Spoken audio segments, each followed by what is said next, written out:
एक आदमी तीन खूबियाँ। एक बार अकबर और बीरबल बगीचे में बैठे थे।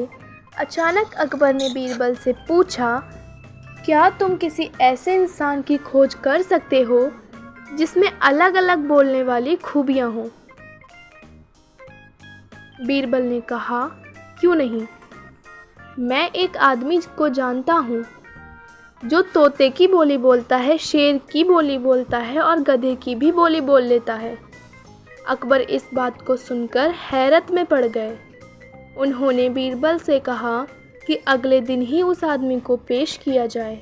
बीरबल उस आदमी को लेकर अगले दिन सुबह दरबार में ले गए और उसे एक छोटी बोतल शराब पिला दी। अब हल्के नशे की हालत में शराबी अकबर बादशाह के आगे खड़ा था। वह जानता था कि दारू पीकर आया, जानकर बादशाह सज़ा देगा, इसलिए वह गिड़गिड़ाने लगा और बादशाह की खुशामद करने लगा। तब बीरबल बोले कि हुजूर, यह जो सज़ा से डर के बोल रहा है वह तोते की भाषा है।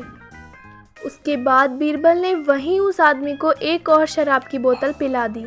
अब वह आदमी पूरी तरह से नशे में था। वह अकबर बादशाह के सामने सीना तान कर खड़ा हो गया।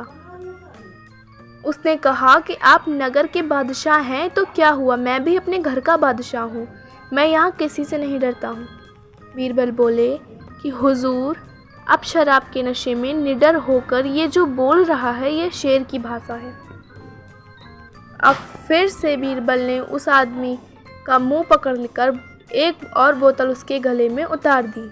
इस बार वह आदमी लड़खड़ाते गिरते पड़ते हुए ज़मीन पर लौट गया और हाथ पैर हवा में भांजते हुए मुंह से उलझुल आवाज़ें निकालने लगा।